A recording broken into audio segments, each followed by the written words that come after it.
Hello and welcome! Let's talk about Artfight. Here are the timestamps in case you are looking for something specific. Artfight is an art trading and gifting game. You draw somebody's character and someone draws yours. And it goes around for the whole month of July. Pretty cool, right? It's been around for almost 2 decades now, and it's only been growing. It's something I've been excited for every summer ever since I joined in 2020. A couple weeks before Artfight starts, we get the team reveal. Each year the teams change. Last year was Stardust vs. Seafoam. The year prior was Vampires vs. Werewolves. You can choose a team early, or get a random one once the event begins. Each attack gains an amount of points which contribute to which team wins in the end, and gets a little crown on their stamp. It doesn't matter much. Skill also doesn't play a part in this. Artfight is for both beginner and pro artists, and all forms of arts and crafts, from drawing to 3D models to plushies and everything in between. It's not a competition, so don't stress about how many points your attacks make. This is more of a celebration of art and characters. The team colors apply to your username, characters, and attack. If you'd like, you can match the themes with your attacks and profile.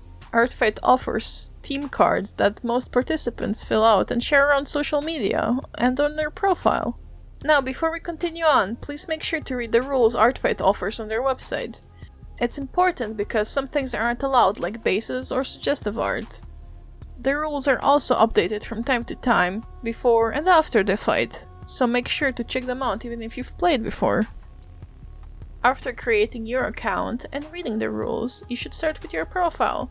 You go to Settings and click User/Site. The profile picture has to be 100 by 100 pixels, otherwise the cropping tool will show up. It will give you the option to select which part of your image you would like as your profile picture. You can also zoom in and out and adjust it. This is one of the newest things added to the website since last year. You will get an error if you don't use the cropping tool for bigger images. The best way is to honestly just use the tool, or resize it on your own in your art program, and save it separately as a little icon. Now we have content filters for the website like gore, body horror, eye strain, sensitive content, and such. They all have guides linked to what classifies under them. You know what is triggering for you. There's also the website theme, which currently only has the light and the dark modes available. The security tab has your password and email change options, so make sure to confirm your email. Also, make sure to set up your 2FA for the best protection to your account, not sponsored by anything. There's also username changes, and you get one per year. You can also get additional ones for donating. Now let's move to your profile. It's the first thing everybody will see after clicking your username. Commonly, you put your preferred name, pronouns, and such. But this isn't just any other social media description. Here, we can usually put some info about your plans and strategy for the fight, along with a filled team card and such. Note that if you want images on your profile, you need them hosted on a public website. Discord images were used before, but since Discord has changed their privacy, you can't use them anymore, since they expire after 24 hours. I personally use ImageBB, but you can use other sites like FileGarden or Imager. It's pretty easy to upload, and you get a direct link from the images as well. You can also make them private, so they aren't publicly available without a link, but the direct links show up anywhere. Currently, Artfight has text editing in BB code instead of HTML. They'll be converting it into HTML soon, since they've reached their donation goal for it. Also, regarding donating, if you donate a certain amount, you can use your own code and customize your whole profile. You can access the donation page and its tiers at the bottom of the page by clicking support. You can also check how much you've contributed in settings too. Though, even without that, you can make your profile pretty cool. I honestly just use the good old Word to edit and color my text. Though keep in mind that the website does have a light and a dark theme, so try to avoid using colors like black, white, and gray. Anyway, here's a few things you want to address on your profile in case you don't put your card on there. Revenges. After you get attacked, you can revenge the art by drawing for the person who attacked you, and then marking the attack as a revenge while uploading. This could pretty much go on for tons of revenges, which then it's called a chain. They're pretty fun to do with a friend, or if you find an artist with similar characters and you decide to focus on each other, and such. Friendly fire. If you attack members of your own team, you will only be getting 20% of the points though. This doesn't matter much to me personally, but it's your choice if you want more points, I guess. If you manage to drag some friends in, definitely link them below, so there's a higher chance of getting attacks on your whole friend group. So let's get some characters uploaded. First of all, I recommend uploading a lower resolution image, or watermarking them, similarly to Toy House. It doesn't have to be heavy or low quality. The least you should have on your art is a signature or a logo. Now, let's start from the right side of the page. Credits. If your character wasn't designed by you, here's where you put their designer. If your character is an open or closed species, you can put the link to its information here. If they're from a media or fandom, like Pokemon for example, just give them a link to a Google search or wiki for the species, depending on how much detail you'd like to give. This will be the first image of your character uploaded, and automatically will be the thumbnail too. You can change this later when you add more images. Make sure your images are lower than 5 megabytes. Anything over that will give you an error when trying to upload a character. Make sure the images you upload you know the artists of. It's required to give links for the credit. Thumbnails also allow you to resize them in case it's not 200 by 200 pixels. It's the same tool used for your profile pictures and attacks, but now you get an option to add borders, which can be your own or your team's. These are now an official feature that you don't have to edit thumbnails for, you can just do it here on the website. You can find a ton of them for free on Artfight's Toy House, I will link it below. The content filters are the same ones from your settings earlier. Make sure to check if your character fits any of them. If you're unsure about any, you can ask on the Artfight Discord server under the Artfight Filters forum. Be mindful though that if it's closed or during the event, it may take long to get an answer. Tags are one of the main ways to find characters that you want to attack, so I recommend putting all 10 available ones on your characters. You can put stuff like their species, fandoms, traits, even clothing if you're unsure of what else to add. Though, do make sure that the tags actually apply to the character. Now let's get back to the top of the page and start from the left. We got the name and description of your character. For descriptions, I recommend using some general info at the top, like gender, pronouns, sexuality, species, and such. If you have any specific details for your design, add it to like a little notes section. You can even add some small ideas for scenes that you would like to be drawn. For the bottom of the description, I would recommend the summary of lore and such, since it sometimes can be over a few paragraphs, but you can also link it below too. Permissions. These are specifically for this character alone. Later you can add the global ones. Here you can list things you don't want this character to be drawn as, and you can also add things you allow people to draw them as. We will get to the global permissions in a bit. External link. Here's where you can link your toy house or some website where you have more art or lore written down of your character. And then there's content filters again, same as before. Just make sure to go over them just in case. The sensitive content one is generally used for when it doesn't fit for the ones above. Most commonly, I've seen it used for the backstory and information like trauma. Also, I recommend having the descriptions saved beforehand, just in case the site crashes, since in late June and July a lot of people are uploading characters and attacks and such, so make sure you have it saved just in case the website crashes. Once you're ready, just click upload at the bottom of the page and your character should be uploaded. Here's how your characters page looks. If you have more art you'd like to add, we go to the images tab. Here you have the options for the main and the thumbnail images. The main one is basically just the first one that shows up when you click a character, and the thumbnail is the one that you see. Here you can edit your existing images or upload new ones. You can also delete or archive your character here, though beware, if you archive your character, only their name and our tags will be saved. The images and descriptions will be deleted. Now, if you go to characters from your drop-down menu on the right under Manage, you will see a list of your characters and you can rearrange and sort them however you would like. One commonly used sorting method is sorting them from top to bottom by who you want art the most of at the moment. You can edit your characters' names to have stars or emotes and give a guide for the sorting system in your global character permissions. Speaking of them, let's go write some. We go to settings and to character permissions. Note that the red text saying explicit content isn't allowed on the site. Minors cannot make nor request anything that isn't safe for work, and they need to keep their permissions aligned with that.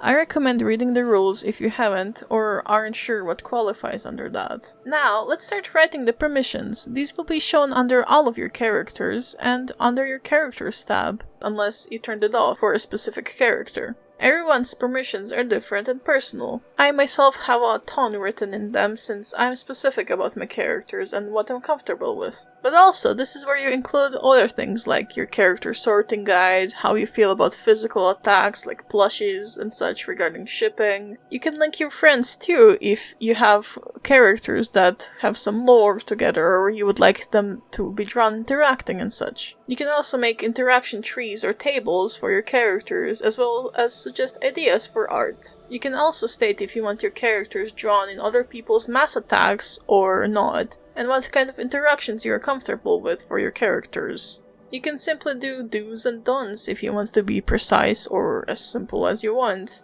Please respect everybody's permissions. If you ever get an attack that goes against them, first contact the artist about it rather than immediately reporting it. Maybe it's a misunderstanding. Unless it's intentionally and clearly targeted and ill-willed, then you report.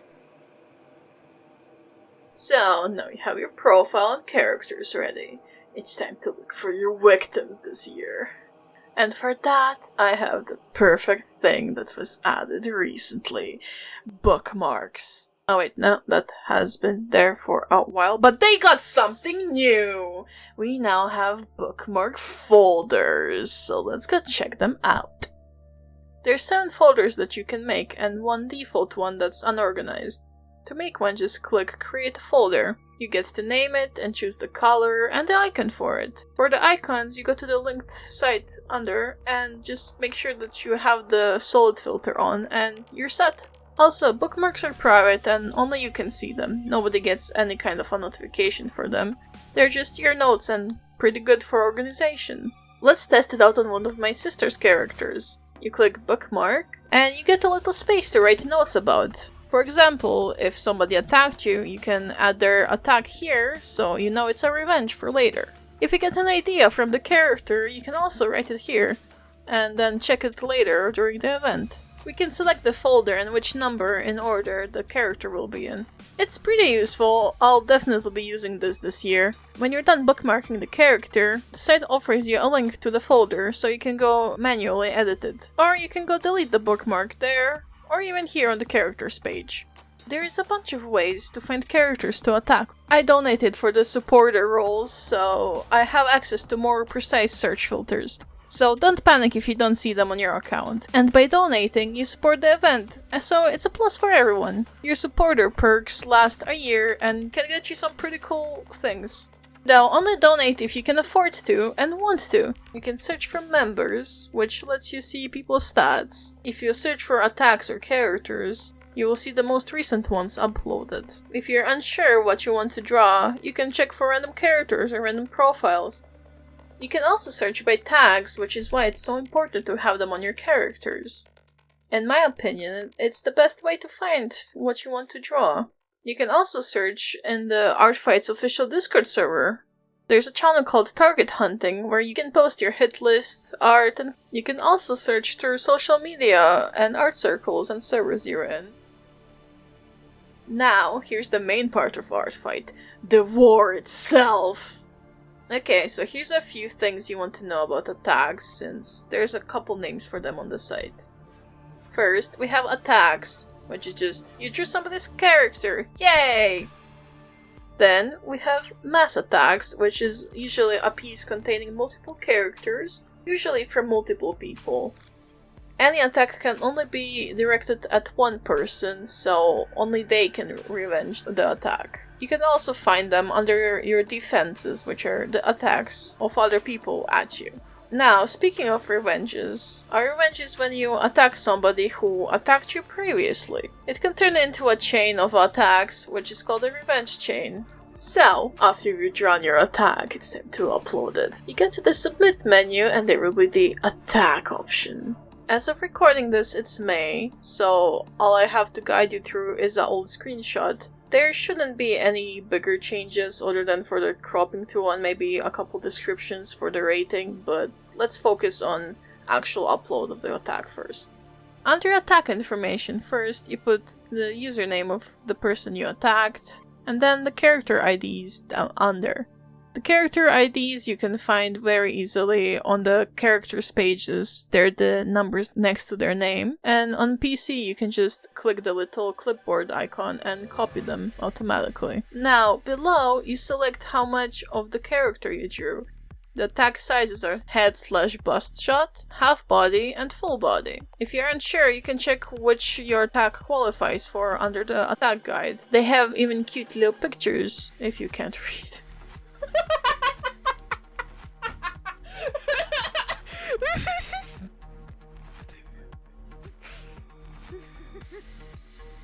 Under this, you can add another character if you drew multiple.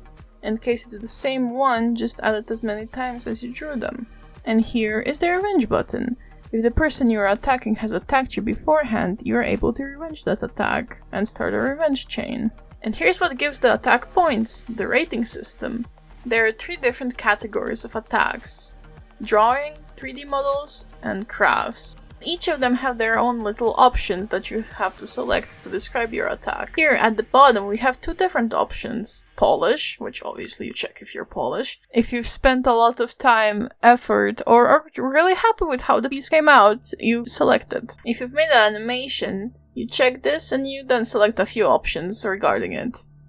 Now back to the top, we have the title and the description of the piece. The private description can only be seen by you and the person that the attack was directed at. The main image and the thumbnail work the same as for the characters. You can add team borders to the attack just as for characters. You're only able to upload PNG, JPEG, and GIF files, and they cannot be bigger than 5 megabytes. If you've made an animation, you'll most likely have to turn it into a small GIF. For 3D models and crafts, smaller resolution photos should be fine. In cases like these, make sure to give your victims a link to a better quality version of the attacks so they can download them. There's a ton of websites that will let you turn videos into GIFs. Just make sure to save it as a different file so you don't save it over the original. And of course, we have the content filters, which you should use accordingly. Now that everything's filled out, you can click the confirm attack details and you get a summary of the attack. Make sure to check if everything is right. You can click out of it to fix things. At the bottom, it will say how many points you'll get with the attack, and then you can click the submit button. The person you attacked will get a notification about a new attack. Don't worry if you forget or mess up something, you can always delete and repost the attack pretty easily. I sometimes forget some smaller details on OCs, and then add a link with the fixed version in the description. You can also do this for different versions of the attack if you'd like, if you were experimenting with new shading or style and such. This is also where you can add a YouTube link if you did an animation or a speed paint of the attack. So you're all set now and know how the site works. Here's some advice I've gathered from the few years I've participated. This game isn't about skill or how good or bad you think your art is. The spirit of Artfight is creating things for each other and having fun doing it, which is the whole point of creativity. Everyone is happy to receive attacks, so don't worry about the quality if you're learning how to draw or in art block. Heck, I even encourage you to push through and see what you can do. This event is a great place to try out new things. You can make reference sheets, but don't burn yourself out making them only a month before the event. For most characters, the least you need is a full body or a half body and a description of what they look like or wear. The website will be crashing the first week of the event. Last year we had over 400,000 participants, and the servers can and will get overwhelmed from so much activity at once. So make sure to bookmark and save the characters you want to attack before the start of the event. You can even save the images and screenshot the info of the characters on the canvas where you plan to draw them, if the person has Toy House and their characters are posted there. It's a great alternative, and there can be quite a lot of more art pieces there of the character instead of just 6 on Artfight. Let me just remind you that you can start the attacks early before the event begins. You can gather the OCs, their info and such, but you can't actually start drawing them out, since you can get banned for it. Instead, I would say you should focus on planning your strategy. Who will you be attacking? Will you be doing revenges? Will you be making mass attacks? You can even add what you prioritize this year on your profile. But also, I recommend planning breaks and other things to do outside of Artfight. Constantly working on attacks will burn you out pretty quick, and you might not be able to draw for months then. I've seen it happen to my friends, and even myself sometimes. So make sure to pace yourself and take your time and relax. Artfight isn't a race or a competition really, so don't overwork yourself because that's not really fun, is it? But also, you should definitely make a hit list. They're pretty good for when you don't know what to draw. People usually use Google Docs for it, but I personally just tell people that my followers are my hit list and roll with that because it's easier to check. And if you want something specific, like, I don't know, make a mass attack of only a certain species, so then it would be pretty useful, I guess. Also, regarding mass attacks, I think the limit is currently 100 characters. You can add more, but you won't get points for them then. Design me a character pose if you want a little break from drawing existing designs. So you can make one for a change of pace. Though make sure to read what the person set the rules for those to know if you get to keep the character or they do. Everyone has their own little spins on it, so make sure to read before you make them. If it's near the end of July and you have attacks you haven't finished yet, don't panic. I see this happen a lot to mass attacks, but in general, here's some advice regarding this. I would say at least try to finish the sketches and then color under them. Like, it can just be a gradient or one color. Just make sure it's lighter or darker than the background so the characters stand out more. If you have extra time left, maybe color some parts of it, like maybe the eyes or some special features of the character. Artfight doesn't actually end on the last day of July. We get a couple extra days in August since the site crashes a lot during the start. It's usually posted about it in the news post, but note that the site will be full of people trying to upload their last attacks and revenges as well, so it may be crashing a bit. Don't let that scare you though. I recommend downloading all of your defenses you got from the event. If you have Toy House, upload them there for storage and safekeeping. People tend to upload their art pieces on there, so check if the artist who attacked you also uploaded it on Toy House, and you can just tag your character instead of uploading it. You can also take some time to reflect on the event, what you learned from it, thank everybody who attacked you, and such. If you still got spirits to fight, you can search for the targets for next year, work on your profile for next year, edit your permissions and characters, and upload new ones. Artfight is online throughout the whole year, and there's usually no bad time to update your things, other than, you know, the week before July. That's when everybody's doing it last minute, and you should really not do it last minute. Here's some things to not do. Don't expect your dream $200 commission. Don't use this event just for art gain or selling the character you got art of after the event. It's against the rules, and it will get you banned. Revenges aren't guaranteed. I've seen some people complain that they didn't get revenges from some famous artists they follow and such, which is kinda silly since, first of all, nobody owns you anything, and second of all, if you attack people with a big following, there's a small chance they will attack you back because there's usually a lot of that following also attacking them, you know? No. It's your choice if you want to attack or revenge. If you have somebody annoying or begging you for it, then just report them for harassment and block them if needed. Note that it may take a while for reports to be reviewed due to a large amount of people on the site and the small amount of mods in comparison, I guess. Don't judge people's art. Everyone does their own thing. I've seen many artists only doing headshots, and that's totally fine. Do what you have time for and what you're comfortable with, or just challenge yourself with something you haven't done before. Now, it should go without saying, but don't use generative AI, trace, steal, and such that common sense tells you to not use in an art event. This includes both characters and attacks. ArtFight has recently made an update in both security and data, so you don't have to be worried about your characters and art being fed to AI. Though, if you post your art online, you can add glaze or nightshade into your art. Hope this video was helpful, and happy Pride Month! If you have any questions, feel free to drop them below. See you out in the trenches.